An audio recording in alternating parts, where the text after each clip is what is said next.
Hello friends, welcome back to my channel. आज हम cooperative societies के मेरिट्स एंड डीमेरिट्स के बारे में बात करेंगे। पहला है equality in voting rights. One man one vote governs the cooperative society. यानी कि कोऑपरेटिव सोसाइटी में हर एक मेंबर एक वोट दे सकता है, ये उसका राइट होता है। Irrespective to the amount of capital contribution by member, each member is entitled to have equal voting rights। यानी कोई भी मेंबर चाहे कितना भी कैपिटल क्यों ना लाया हो अपने साथ, वो केवल एक बार ही वोट दे सकता है। लिमिटेड लायबिलिटी, इसका मैंने पहले भी बताया है कि जितना कैपिटल कंट्रीब्यूशन होता है उतनी ही लायबिलिटी होती है।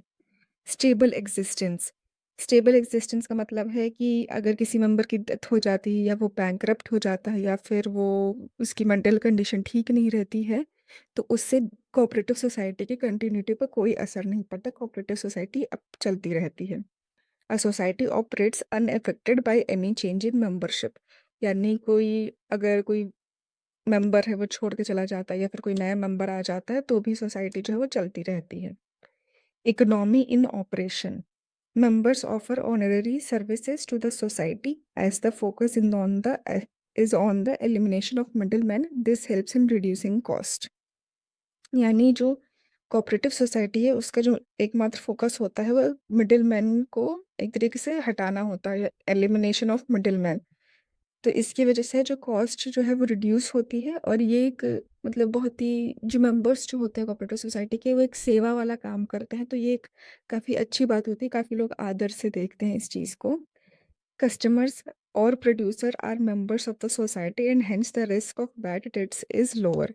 यानी कि जो भी कर्जा रहता है वो कोऑपरेटिव सोसाइटी पे कम ही होता है, क्योंकि कोऑपरेटिव सोसाइटी ही कस्टमर होती है और वही प्रोड्यूसर होती है।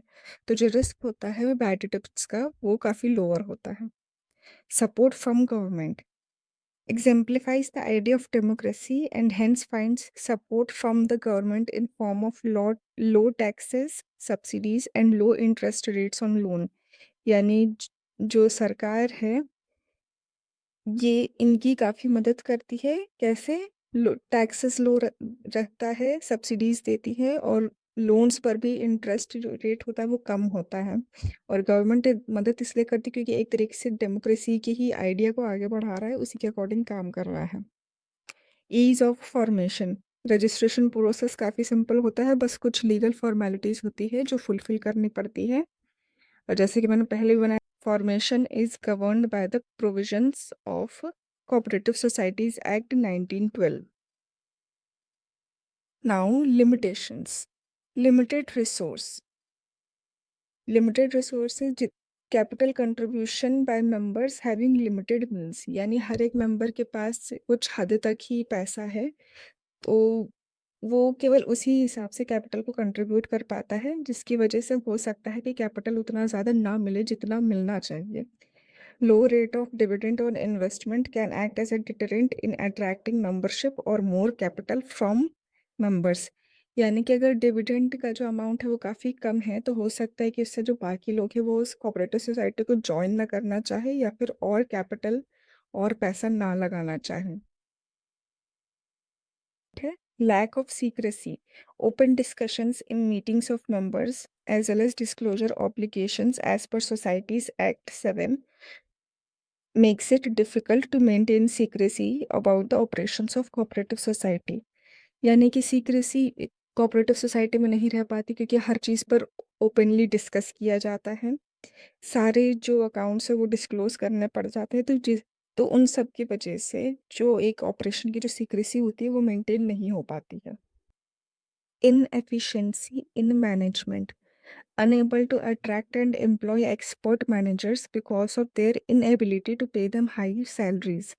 यानी जो एक्सपर्ट मैनेजर्स जो होते हैं हर जगह वो हमेशा उनकी जो सैलरी रहती है वो हाई होती है, क्योंकि जाहिर सी बात है एक्सपर्ट है तो उनको सैलरी अच्छी खासी चाहिए। लेकिन कोऑपरेटिव सोसाइटी में जो मेंबर्स होते हैं वो हो सकता है कि उनको उस लेवल का पैसा ना दे पाए, इसी वजह से वो ज़्यादा एक्सपर्ट मैनेजर्स को अपनी तरफ अट्रैक्ट नहीं कर पाते, उन्हें काम पर नहीं रख पाते हैं, क्योंकि वो उन्हें सैलरीज जो है वो उस लेवल की नहीं दे पाते जैसा कि जो सामने वाला है वो चाहता है।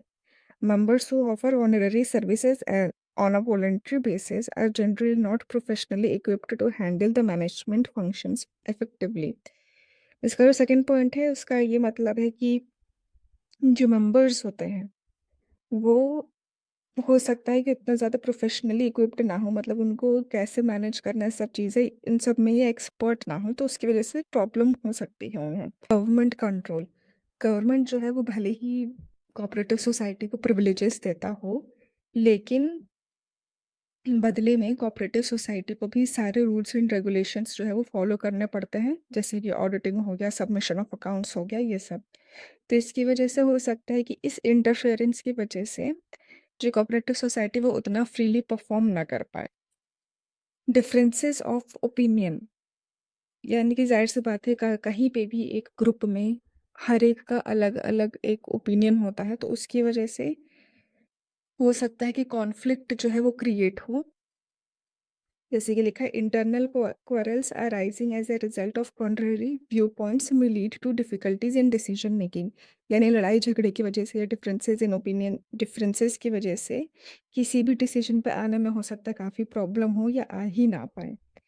पर्सनल इंटरेस्ट में डोमिनेट द वेलफेयर मोटिव, यानी कि जो मेंबर्स है जो कि एक वेलफेयर मोटिव के लिए साथ में आए थे, काम कर रहे थे, तो हो सकता है उनमें से एक आध या सभी लोग अपने पर्सनल वेलफेयर के बारे में सोचने लगे कि उनको फ़ायदा हो, और इस वजह से बाकी मेंबर्स को हो सकता है कि उनको चाहे अनचाहे भी नुकसान उठाना पड़े उस एक मेंबर की वजह से।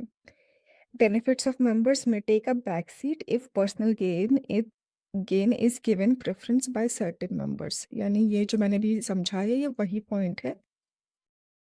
Thanks for watching this video. Please like, share and subscribe to my channel.